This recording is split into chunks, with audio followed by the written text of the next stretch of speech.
Bienvenue dans un nouveau vidéo de la chaîne Intemporelle. Aujourd'hui, je vais te dire 10 termes qui sont mal utilisés dans le monde du style ou de la mode.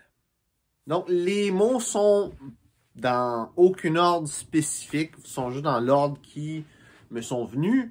Aussi, moi, je viens du Québec, donc les expressions que je sais qui sont mal utilisées, c'est surtout des expressions québécoises, quoique en France aussi, j'ai au minimum une expression qui est typique de la France, qui est mal utilisée et que je vais pouvoir dire c'est quoi, dans le fond, le vrai mot pour ça. Aussi, c'est possible qu'il y ait des mots que je dise c'est quoi la vraie chose que tu savais pas. Donc, j'espère que ça va t'instruire et que tu vas au minimum être diverti par cette vidéo-là. Donc, le premier terme qui est mal utilisé, c'est le terme mouchoir. Donc, un mouchoir, en réalité, ça, c'est un mouchoir.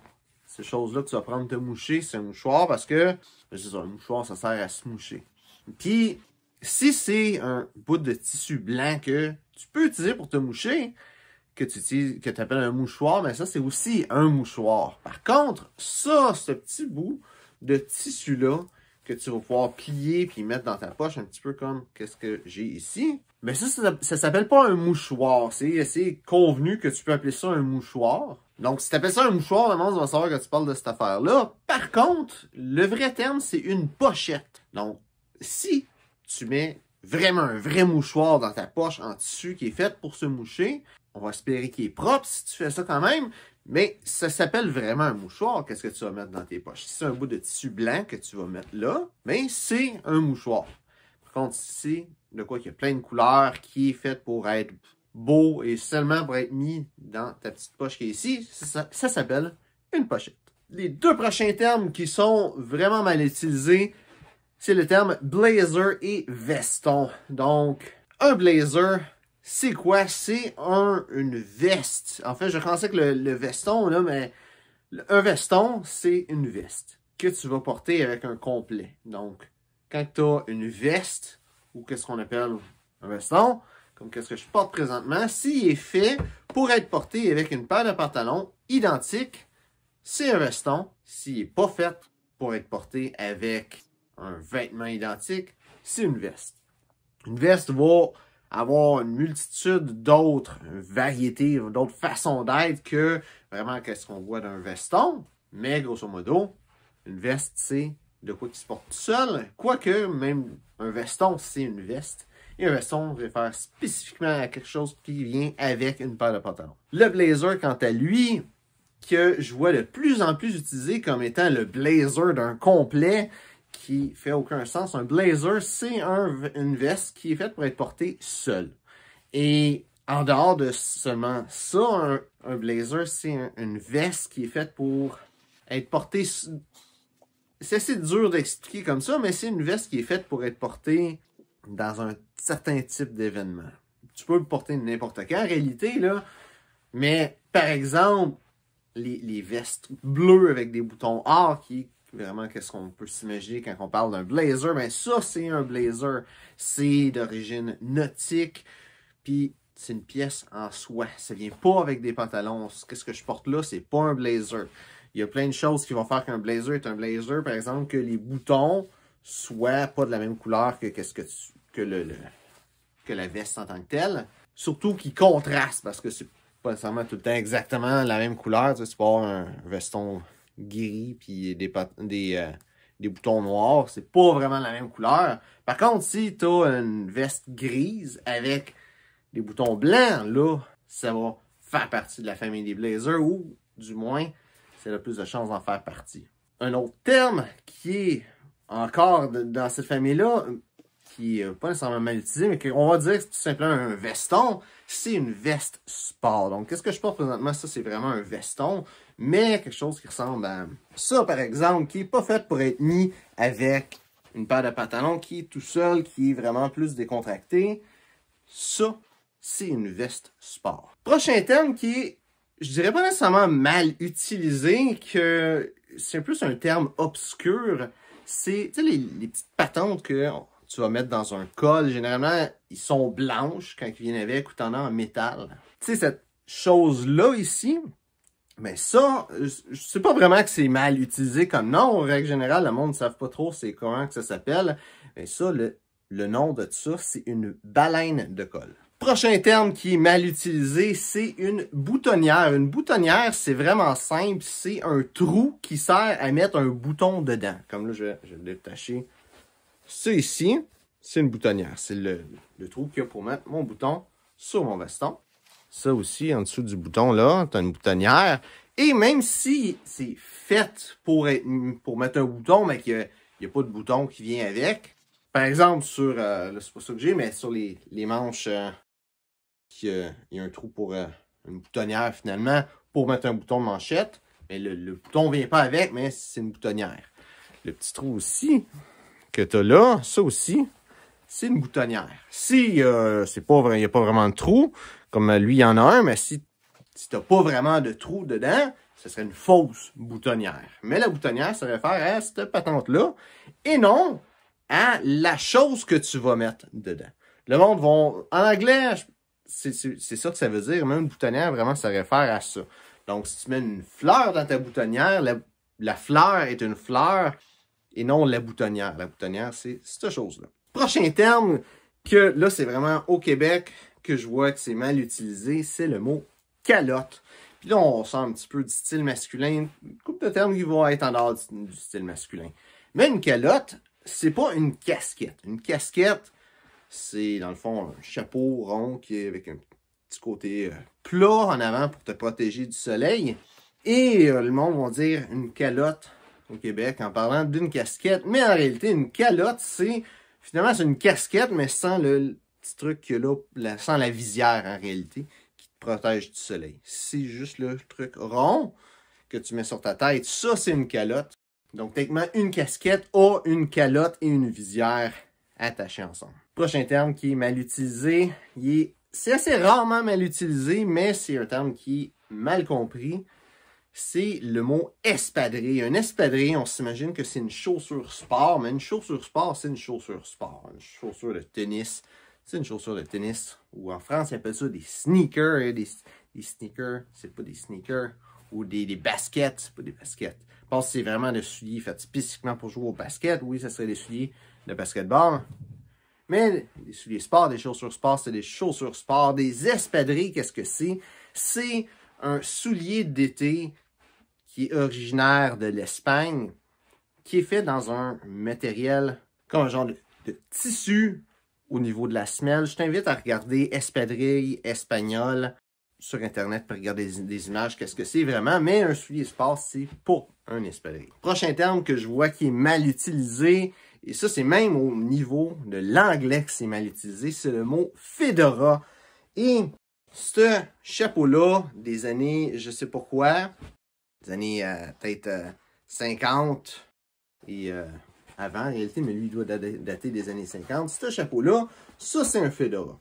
Un fedora, c'est plusieurs choses qui fait que c'est un fedora. Par exemple, c'est fait en feutre. Donc, c'est pas fait en feutre, c'est pas un fedora. Ça a les rebords quand même assez larges. C'est pas comme un chapeau de cowboy. Mais c'est pas comme ceux qu'on voit avec les rebords qui sont un peu plus petits. Ça, c'est un trilby. Si ça n'a pas l'espèce de petite bosse dans le milieu ici, et que que ça fait comme un ovale, puis c'est rond à la place, mais c'est pas un fedora non plus. Fedora, c'est un type bien spécifique de chapeau. Pour vraiment venir à bout de c'est quoi tous les noms de chapeaux qui se fait appeler fedora, il faudrait que je fasse une vidéo complète là-dessus, mais un fedora, c'est...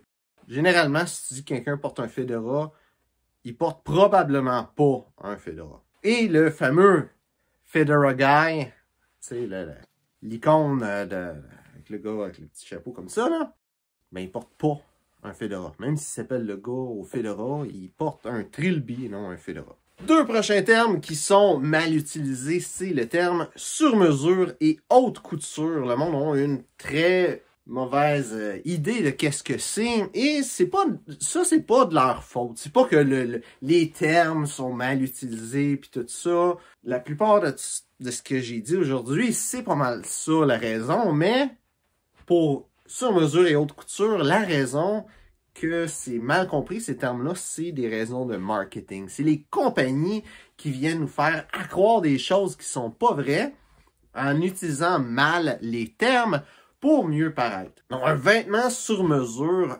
qu'est-ce que c'est? C'est tout simplement un vêtement où on a mesuré ton corps, ou théoriquement, ça peut être un autre vêtement, là, parce que tu prends des mesures et avec ces mesures-là, tu vas créer le vêtement. Ça va être un patron qui existe déjà, qui est dans le fond le dessin des morceaux de tissu à coudre ensemble. Donc, ce patron-là va être modifié en fonction des mesures que tu as prises ou que quelqu'un a pris pour toi. Et ensuite, ça va être fait pour toi. Où est-ce qu'il y a un côté nébuleux là-dedans? C'est avec les choses faites sur commande. Il y a beaucoup de choses qui sont faites sur commande qui te donnent une impression de sur-mesure. Ils vont dire c'est sur mesure, ils vont prendre tes mesures et tout ça, mais en réalité, il n'y a pas de changement de patron qui va être fait. Vous avez des patrons déjà faits. Tu vas voir ça beaucoup dans les compagnies comme, par exemple, Suit Supply, qui est reconnu comme étant une place qui font des complets sur mesure, mais un coup que tu fais des mesures, ben ça va donner que peut-être que tel type de complet qu'ils ont, ben ils sont pas capables de le faire de sur mesure spécialement pour toi. Parce que c'est pas du sur mesure pour vrai. Sur mesure pour vrai, ils vont changer le patron pour toi. Ça, c'est du sur-demande.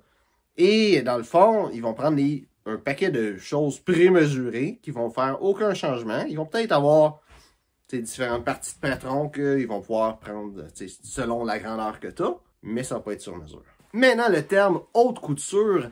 Haute couture, on s'imagine que c'est du sur mesure, mais fait dispendieux, avec des matériaux qui sont plus chers, avec du monde qui charge plus cher, avec des marques qui sont plus connues. Donc, un petit peu de tout ça peut faire partie de l'équation. Tu peux avoir une personne très connue qui va faire de la haute couture et que parce qu'il est connu, ben, il va charger plus cher. C'est normal. Mais ça, c'est pas juste de la haute couture. Tom Ford, les complets que tu vas acheter dans un magasin ou en ligne ou peu importe de Tom Ford, c'est pas de la haute couture.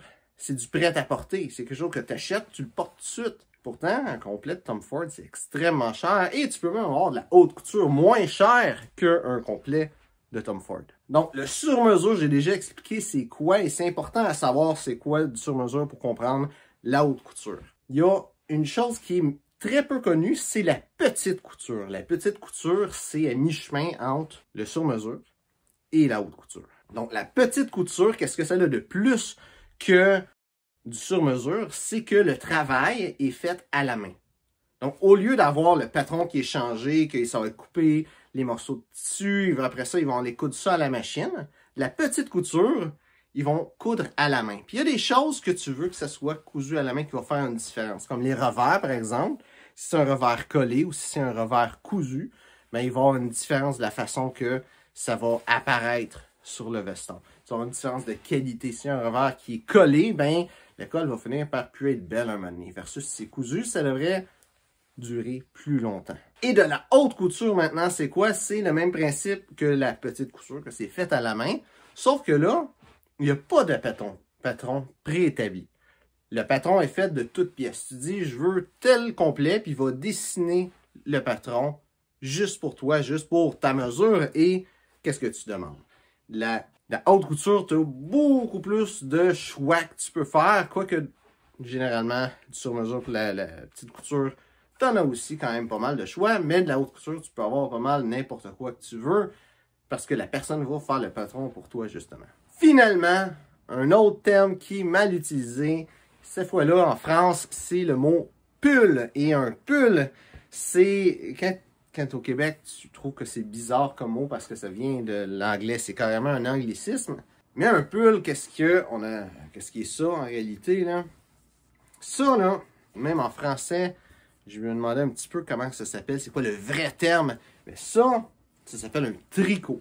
Donc ça, dans le fond, le tissu est tricoté, même si ça se voit pas trop, parce que c'est petit, c'est pas qu'est-ce qu'on s'imagine d'un coton ouaté, tout tricoté à la main.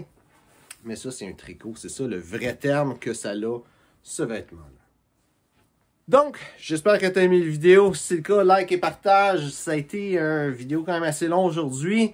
J'espère que ça va être instructif. J'espère que tu as vraiment apprécié. Moi, une des choses qui m'a fait faire cette chaîne-là, c'est justement parce que il y a un paquet d'informations en anglais sur le style vestimentaire classique masculin. Il n'y en a pas beaucoup en français. Puis une des grosses lacunes que je voyais, c'était les mots. Il y a beaucoup de choses que je me disais, comment que ça s'appelle? Comme les baleines de code, j'avais aucune idée comment que ça s'appelait. Comme ça, j'étais pas trop sûr. Un coton ouaté, un débardeur. J'étais même pas sûr qu'un débardeur, ça s'appelle vraiment un débardeur. Des choses comme ça que je me demandais, que je voulais avoir le vrai mot. Parce qu'en anglais, je connais pas mal de terminologie parce que j'écoute plein de vidéos. Je m'éduque en anglais parce que les ressources sont juste en anglais. Donc, j'espère que ça t'a été utile. Si c'est le cas, encore like, partage. Et si tu as des termes spécifiques que tu veux que je démystifie dans un prochain vidéo ou que juste que je te réponde à ton commentaire, laisse un commentaire. Donc, merci de regarder la vidéo et on se voit une prochaine fois.